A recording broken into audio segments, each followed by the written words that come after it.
नमस्कार। बहुत बहुत स्वागत है एक बार फिर से आप सभी का। जनगणना से जुड़ी विभिन्न समस्याएं और विभिन्न प्रश्न जो कि पिछले वीडियो के माध्यम से आपने हम तक भेजे हैं और स्थलीय आधार पे जो भी लोग हमसे जुड़े हुए हैं उन्हें क्या क्या समस्याएं आ रही हैं, कहाँ कहाँ पे उन्हें दिक्कत आ रही है। पिछले वीडियो में हमने उन सब को स्पष्ट करने का खूब प्रयास किया था, फिर भी सारी चीज़ें एक वीडियो में स्पष्ट करना संभव नहीं हो पाता है।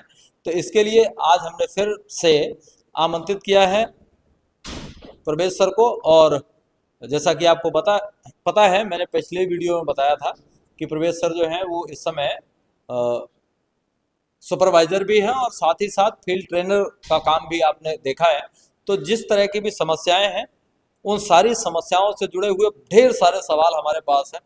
सबसे पहले तो आपका स्वागत करते हैं और फिर हम अपने प्रश्नों का सिलसिला जारी करते हैं। आइए प्रवेश सर। नमस्कार देवेंद्र जी। नमस्कार मित्रों जी। तो सबसे पहले तो एक बड़ी समस्या ये आ रही है, जनगणना भवन और परिवार, इन चीजों को लेके लगातार संशय बना हुआ है। पहले तो आप उसे स्पष्ट कर दीजिए।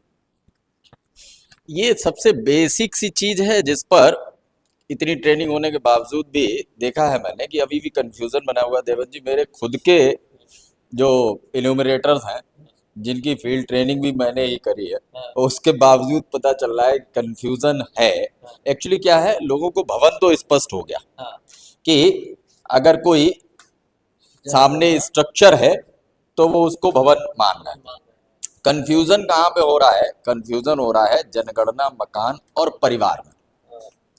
तो देखो भाई, सीधी सी बात ये है कि जब हम HLO ऐप पर काम करते हैं तो जो सबसे पहला डाटा होता है वो होता है लाइन नंबर।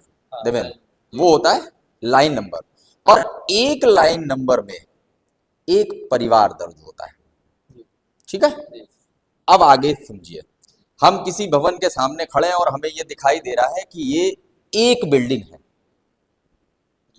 ठीक है, अब उसमें एक से ज्यादा जनगणना मकान इस आधार पर हो सकते हैं कि उस एक बाहर से जो एक बिल्डिंग दिखाई दे रही है उसके अंदर दो पार्ट हो और उन दोनों का एंट्रेंस बाहर से हो। एक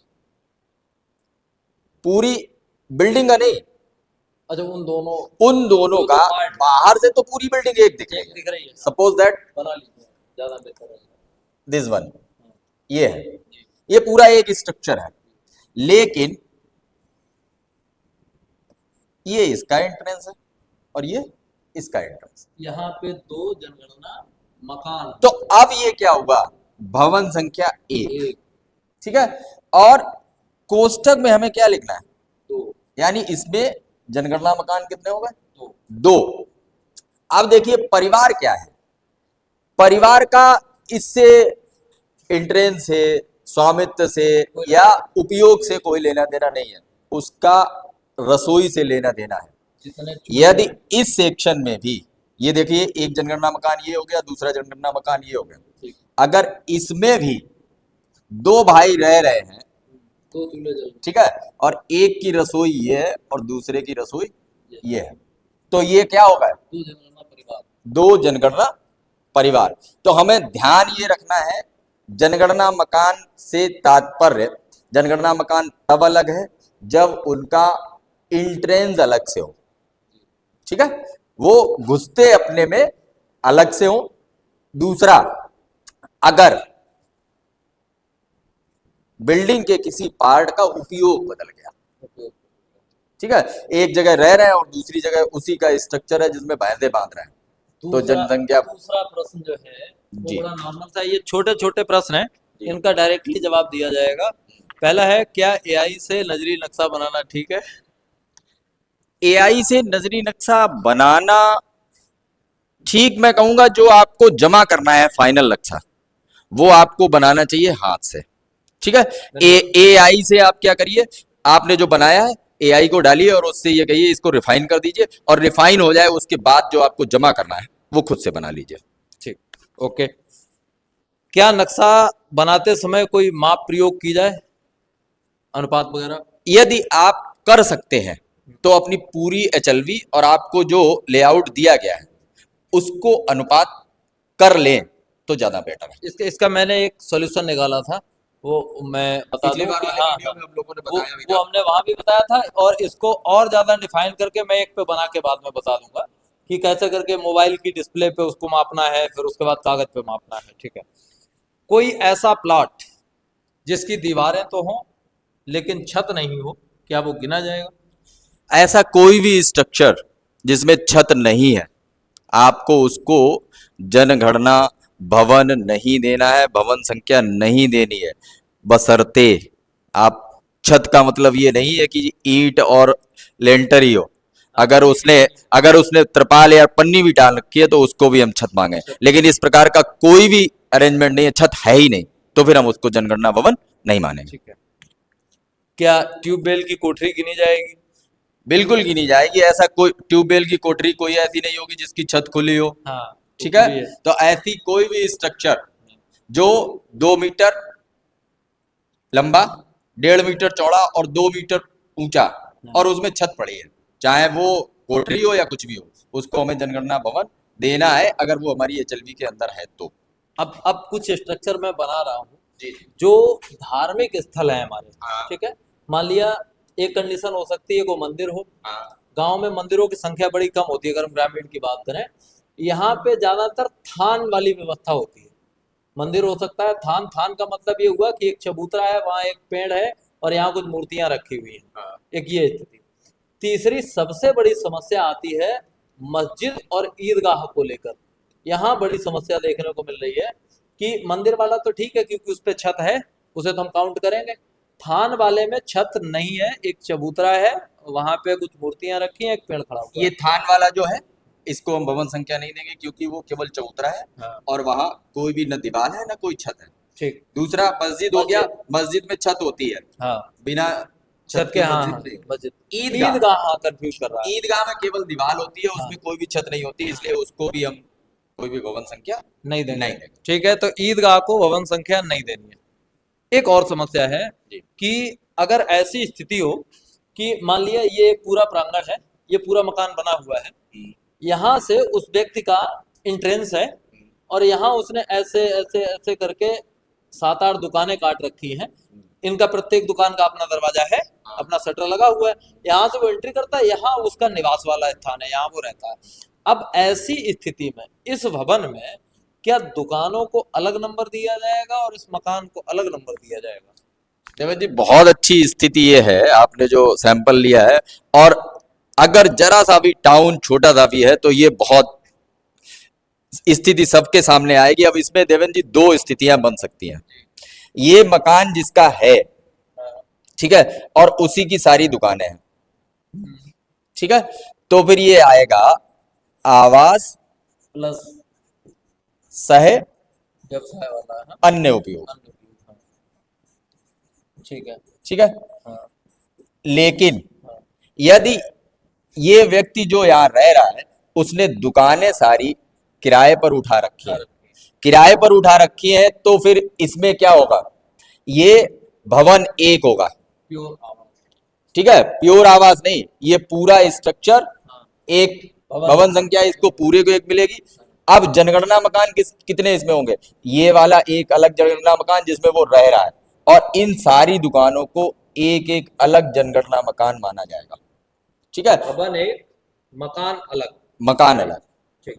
एक और स्थिति इसी अब इसमें एक चीज और सुन लीजिए, यदि किसी व्यक्ति का मकान है, ठीक है, और इंट्रेंस भी एक ही है, लेकिन उसके घर के अंदर एक कमरे में एक व्यक्ति किराए पर रहता है, तो ध्यान रखिए फिर उसमें उसका जनगणना मकान अलग पड़ेगा।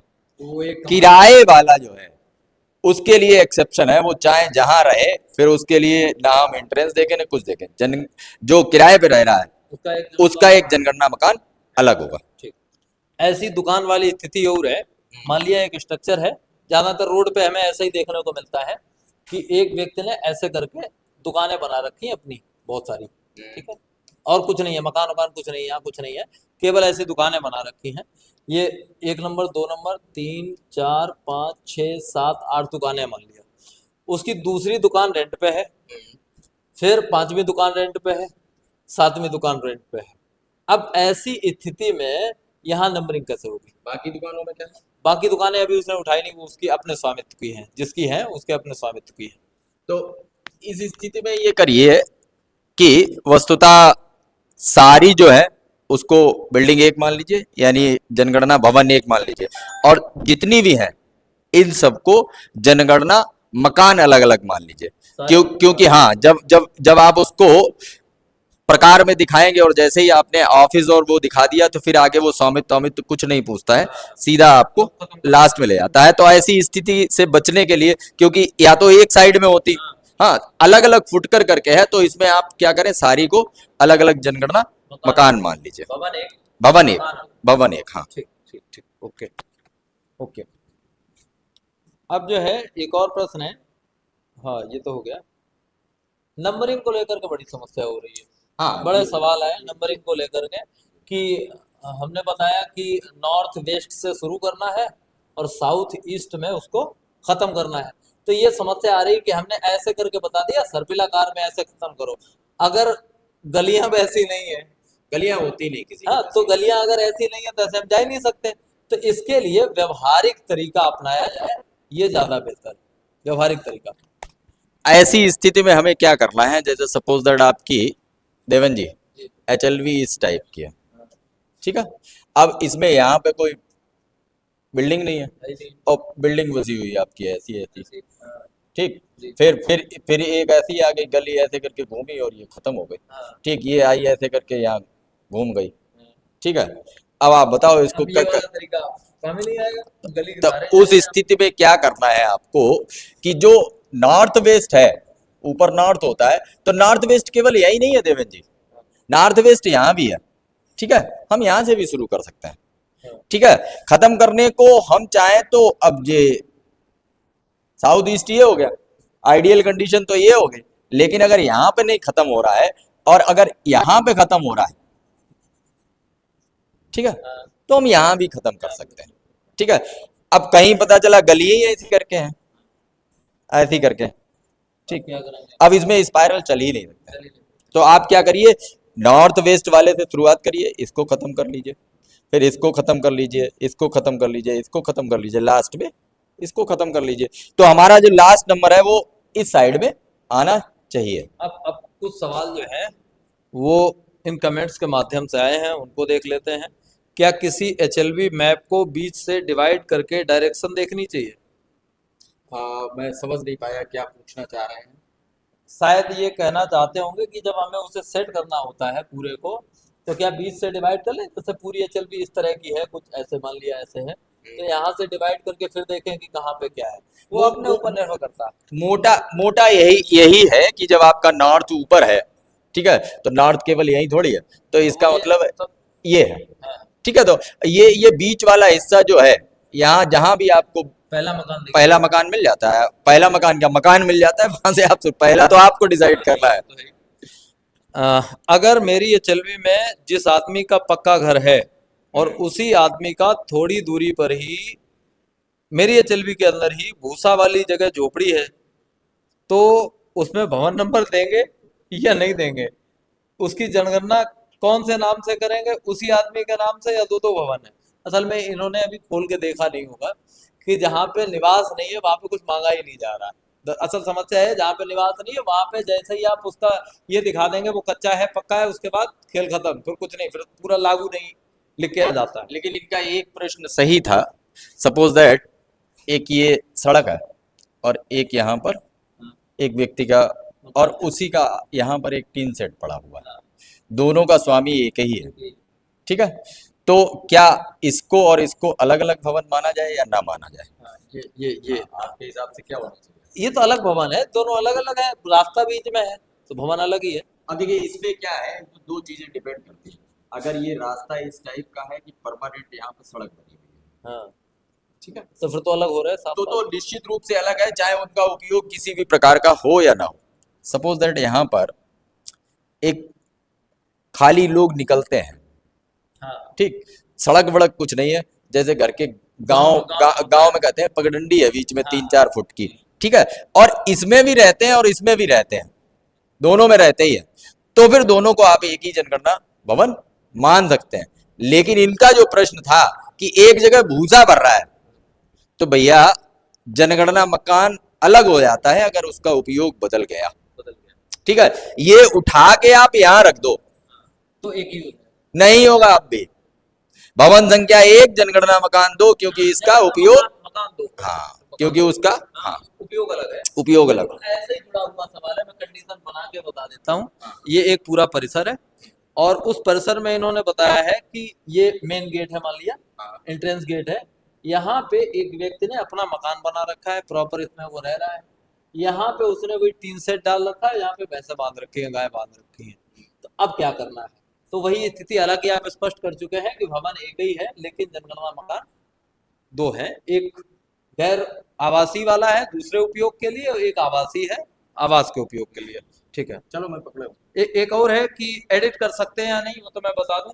एडिट कर सकते हैं, अगर आपने नंबर वहां पे भर दिए हैं अपेक्षित वाले तो वो एडिटेबल है, आप एडिट कर सकते हैं, इस बात को लेकर कोई परेशानी नहीं। एक्चुअली ये प्रश्न इसलिए उठा है कि जब ट्रेनिंग हुई थी उस वक्त ये कहा गया था कि जनगणना भवन जो है वो एडिटेबल नहीं है, लेकिन वो उसमें सेंसस ऑफ इंडिया ने सुधार कर लिया, अब दोनों कर दिए गए।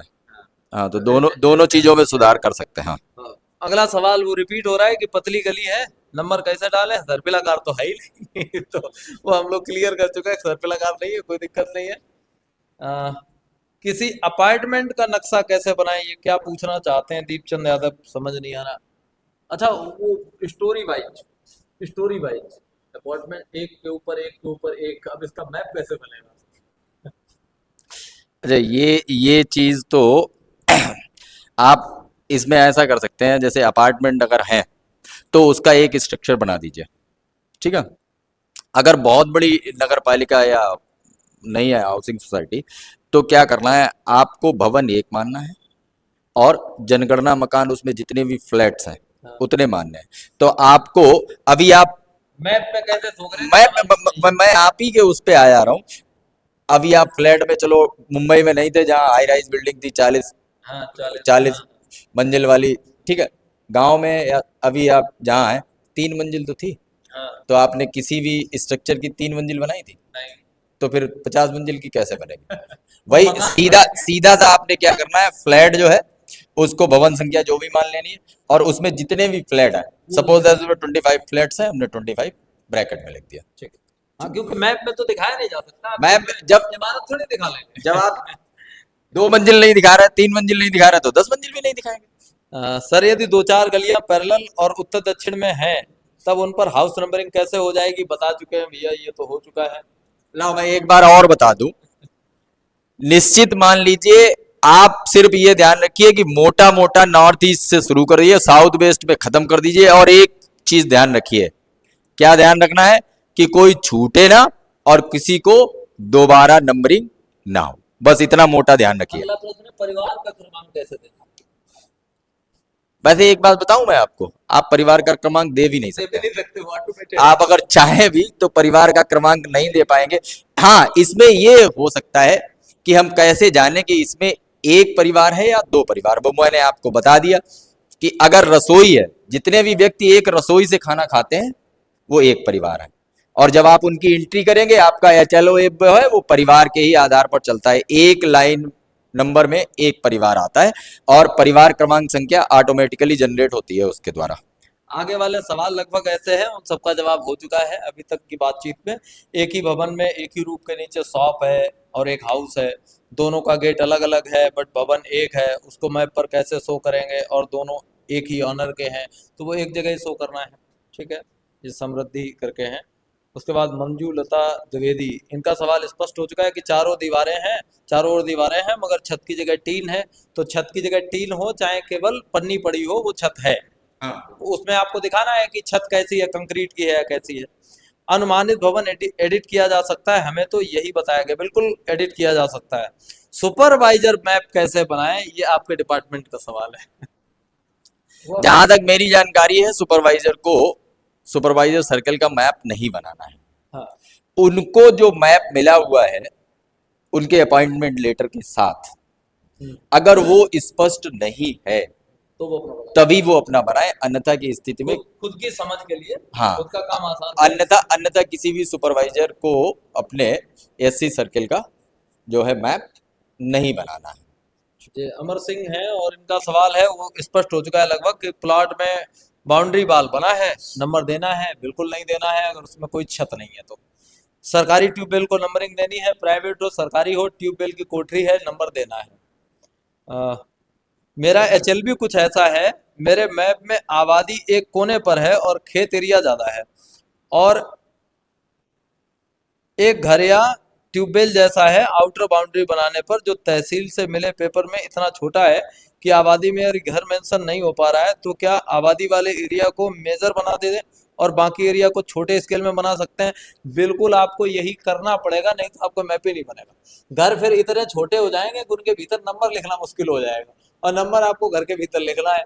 तो सीधी सी बात है, मान लिया ऐसे करके, मान लिया ये एक मैप है जो आपको मिला है और सारे घर इतनी बीच में है, ऊपर वाले बीच में, तो अब आप अपना जो मैप बनाएंगे वो आप ऐसे बनाइए, इस एरिया को बड़ा कर लीजिए, बाकी शेष एरिया को छोटा कर लीजिए, ऐसे बना लीजिए। तो यहाँ पे आपको घर दिखाने में आसानी रहेगी, क्योंकि खेतों में तो आपको कुछ दिखाना नहीं है। ये आपकी अपनी तसल्ली के लिए है, कैसे करके बेहतर रहेगा।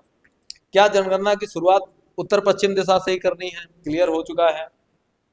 जब अब इनका सवाल अलग टाइप का है कि जब एचएलबी ही गलत कटी हो तो फिर कैसे बनाए, बताओ आप। यदि इस प्रकार की कोई समस्या है तो शुरुआत के 3 दिन में ही आपको निश्चित रूप से अपने जो चार्ज ऑफिसर है, जो कि नगर पालिका या नगर निकाय में ईओ है और ग्रामीण क्षेत्र में तहसीलदार है, आपको उनको निश्चित रूप से लिखित में अवगत करा दें, अन्यथा की स्थिति में फिर आपको कोई सुनेगा नहीं। तो अब इसमें हम कुछ कर भी नहीं सकते हैं अगर गलत कट गया है। जी देवन जी, और कुछ? जी जी हाँ। एक अगर एक ऐसा परिसर है जिसमें एक मालिक के 3 या 4 मकान है, तो क्या भवन संख्या 4 देंगे? एक स्पष्ट हो चुका है, आई थिंक स्पष्ट हो गई ये बात। अगर एक मालिक के मकान से 5-6 मकान छोड़कर एक मकान है जिसमें भूसा भरा हुआ है, तो क्या उसको अलग भवन देंगे? बिल्कुल देंगे, ये भी स्पष्ट हो चुका है।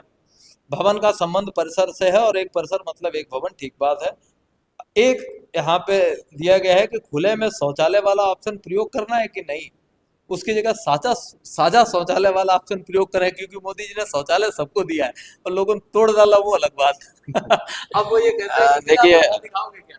सामान्य सी बात है, ये है कि ओडीएफ के लिए अब कहा जा चुका है हाँ। कि ओडीएफ मुक्त घोषित किया जा चुका है। फिर भी कुछ लोग ऐसे हैं 70 साल के हैं, हाँ। ठीक है, अब उनको नहीं समझ में आता है, फ्रेश नहीं हो पाता है, तो सुबह अपना लोटा लेके चले जाते हैं। तो वैसी स्थिति में हमें क्या करना है? प्रश्न का उत्तर है सामान्यता। तो हमें ये ध्यान रखना है कि परिवार के लोग सामान्यता हाँ। किसका प्रयोग करते हैं? टॉयलेट का प्रयोग करते हैं तो एक आध कभी कभार अगर बाहर टहलने चला भी जाता है हाँ, तो तो वो उसके आधार पर, comfortable नहीं है। हाँ, उसके आधार पर प्रश्न का उत्तर वो ना दें। comfortable नहीं है। रूरल एरिया की एचएलबी में 2-3 स्ट्रीट एक पॉइंट पे मैच हो रही हैं, तब वहां पर नंबरिंग कैसे होगी? तो ये नॉर्मल सी बात है, वो अपना विवेक काम करेगा कि कैसे करके देनी है। कुल मिलाकर के मोटा मोटा ये समझ लीजिए, अब फाइनल बात नंबरिंग को लेकर के ये है कि मैप का जो रियल टारगेट है, जो उद्देश्य है, वो ये है कि ना तो कोई मकान छूट पाए, ऐसी कंडीशन भी नहीं बने कि कोई मकान छूट जाए, और ऐसी कंडीशन भी ना बने कि कोई मकान रिपीट कर जाए। बस मुख्य उद्देश्य ये है कि छूटे ना और रिपीट ना करे। और दूसरा, अगर बहुत ज्यादा ध्यान रखना चाहते हैं तो जैसे अगर ये आपकी चल रही है, इसको 4 पॉइंट्स में शुरू कर लीजिए। इस कॉर्नर से कहीं भी आप इस कॉर्नर से अपनी सुविधा अनुसार, जिससे कि आप चला सकें, अपने नंबर्स को चला सके, यहां से शुरू करिए और लास्ट में आके ये समझ लीजिए इस पे कहीं भी खत्म कर लीजिए। और उस वाले में कहीं भी हाँ, इस वाले में जहां भी आप सुविधाजनक लगे कि यहाँ से मैं अपनी नंबरिंग का फ्लो आगे ले जाकर रख सकता हूँ। अब कोई कहेगा कि हमारे यहाँ खत्म हो गया, अब यहाँ दूसरी बिल्डिंग है नहीं, दूसरा कुछ है ही नहीं, दूसरी बिल्डिंग यहाँ है, तो फिर हम यहाँ से क्या करें? कुछ नहीं करना है आपको, सिर्फ नजरी नक्शे में क्या करना है, जहाँ खत्म किया है वहां से एक एरो लेना है और जहां शुरू किया है उसका आगे वाला नंबर वहां तक एरो दिखा देना। अब आपको लग रहा है कि वहां जहां गए थे वहां तो गली बंद थी। अब हमारे प्रगणक भी कई लोगों ने ये कहा कि साहब आप यहां से बता रहे हो, यहां से तो आगे गली बंद है। तो आपको भैया वहां से नहीं जाना है, केवल इंडिकेट करना है कि हम इस एरो को ले जाके हमने अगला मकान नंबर कहाँ दिया है। आप सड़क आइए, आप हनुमान मत बनिए। हाँ। उड़िए नहीं, आप सड़क सड़क आइए जहां से रास्ता है, बस ये ध्यान रखिए कि हमारी HLV में अगला नंबर कहाँ है। कहाँ? बस। जी। ठीक। तो पिछले वाले वीडियो पे आप लोगों ने जैसे कमेंट में अभी भी अगर कोई समस्या है, क्योंकि अभी भी बहुत से पकड़क जो है वो हाँ, फील्ड में समस्याएं अभी रहेंगी, ये भी रहेंगी। काम करने जाएंगे तो वास्तविक समस्याएं तभी आती हैं। जी, ओवर टू हाँ, देवेंद्र। कुल मिलाकर के जितने भी सवाल अभी तक हम लोगों के पास आए थे, हमने सारे सवालों का जवाब देने का प्रयत्न किया है। फिर भी अगर कुछ बचा है आपको मैपिंग से लेकर के और कोई भी समस्या अगर आपको बची है, तो आप इस वीडियो में कमेंट कर दीजिए। जो भी 10-5 प्रश्न आपके बचे होंगे, हालांकि सवाल तो तब बनते हैं जब आप काम करते हैं, लगातार काम करेंगे तो लगातार कुछ ना कुछ समस्याएं आती रहेंगी। अभी समस्या नक्शे को लेकर के, भवन की नंबरिंग को लेकर के चल रही है, कल को ऐप पे काम करने को लेकर के आएगी। तो जब जैसी समस्याएं आती रहेंगी, आपके सवाल आते रहेंगे और हमारी तरफ से पूरा प्रयास किया जाएगा कि आपको सटीक सॉल्यूशंस उसके दिए जाएं। तो बहुत बहुत धन्यवाद आप सभी का। फिर मिलेंगे आपके कुछ नए सवालों के साथ। Thank you.